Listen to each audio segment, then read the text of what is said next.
겨울철에 낙상에 의해서 다쳐서 정형외과에 방문하시는 분들이 굉장히 늘어나게 됩니다. 넘어지면서 오시는 경우 중에서 엉덩방아 찍고 다치면서 꼬리뼈 자체가 바로 이제 골절이 돼서 오시는 경우도 흔하게 볼 수 있고, 연세가 많으신 분들 중에서는 넘어지게 되면서 허리 쪽이나 아니면 등 쪽에 있는 척추뼈가 골절이 돼서 병원에 오시는 경우가 많이 있습니다.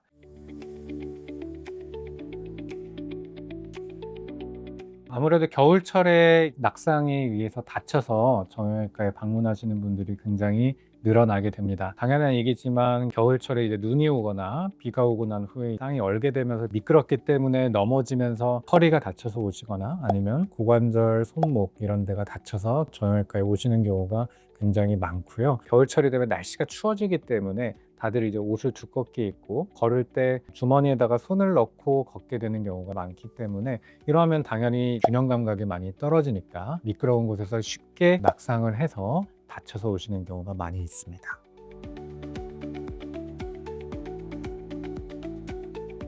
척추 압박골절은 크게 두 가지로 이제 나눌 수가 있습니다. 보통 그 기준을 우리 사람의 키 높이 정도를 기준으로 삼게 되는데요.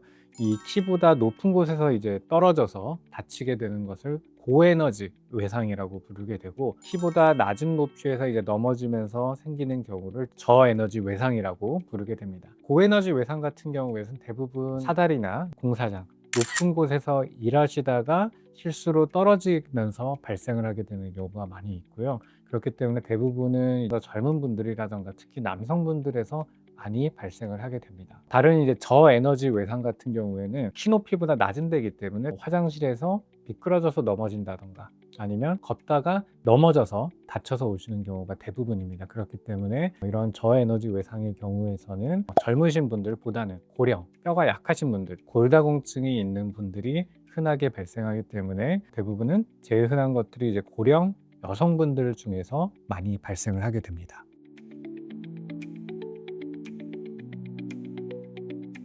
척추 압박골절이 있다고 해서 반드시 이제 수술을 해야 되는 것은 아닙니다. 척추 압박골절이 있을 때 저희가 크게 세 가지를 중요하게 보게 되는데, 모형을 보고 말씀을 드리면 다리뼈나 손목뼈 같은 경우는 이 뼈가 이제 골절이 될 때, 부러졌을 때는 두동강이 나면서 부러지는 경우가 많습니다. 하지만 허리뼈 같은 경우에서는 두동강이 나면서 부러지는 게 아니라 우리 뼈 자체가 이렇게 넓적하고 두꺼운 뼈의 모양을 가지고 있기 때문에 얘들이 주저앉으면서 압박이 되면서 생기는 골절을 우리가 압박골절이 되고, 이때 첫 번째로 저희가 중요하게 보는 것 중에 하나가 압박이 되는 정도가 얼마나 많이 주저앉았는가, 압박의 정도를 첫 번째로 중요하게 보게 됩니다.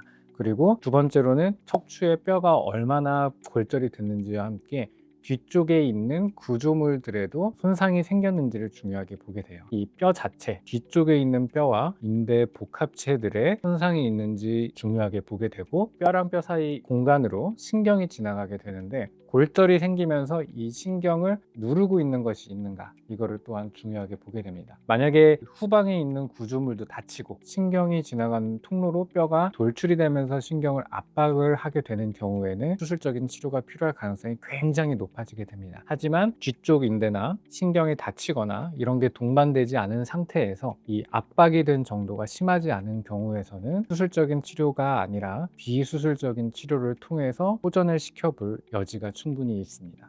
그렇기 때문에 그러한 것들을 이제 보기 위해서 압박골절이 있는 경우에는 MRI를 통해서 정밀한 검사가 필요하게 됩니다. 그리고 다리뼈가 이렇게 부러지거나 했을 때 비수술적인 치료로 깁스 치료를 많이 하게 되는데, 허리뼈 같은 경우에서는 보조기를 착용을 하게 돼요. 그래서 적어도 한 2달 정도의 보조기를 통해 가지고 안정성을 가지게 해서 뇌뼈로 굳을 수 있도록 하는 비수술적인 치료를 해볼 수가 있는데, 그런 경우가 압박의 정도가 심하지가 않고 뒤쪽은 안전하고 신경 압박이 없는 경우에 시도해 볼 수가 있고요. 이 압박이 조금 더 심하게 발생을 하거나 통증이 너무 심하신 경우에는 골절이 된 부위에 의료용 시멘트, 골시멘트라는 것을 삽입을 해가지고 지지하는 역할을 해줘서 통증을 빨리 회복시키고 압박이 된 것을 줄여줄 수 있는 비수술적인 치료도 해볼 수가 있습니다.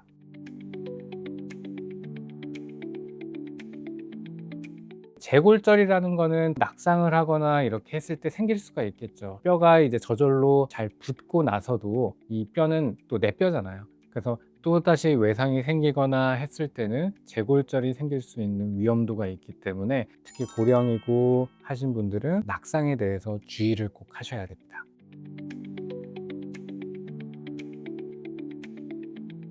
겨울철에 항상 내가 조심해야 되겠다라는 생각을 꼭 하고 계셔야 돼요. 항상 이때 이제 다쳐서 오시는 경우가 제일 많기 때문에 밖에 외출하거나 할 때도 넘어지거나 이런 것들을 조심해야 되는 게 꼭 필요하고요. 당부드리는 거는 절대 주머니에 손 넣고 걷는 거 이런 것들을 꼭 피하시라고 말씀을 드립니다. 주머니에 손 넣고 하다가 균형 감각이 떨어지면 쉽게 넘어질 수밖에 없거든요. 그래서 겨울철에는 장갑을 꼭 끼고 필요한 경우에는 지팡이나 스틱 같은 걸 이용을 해서 확상 사고를 예방을 해주는 것이 무조건 첫 번째 원칙이라고 볼 수 있습니다. 지금까지 삼성본병원 척추센터 염태훈 원장이었습니다.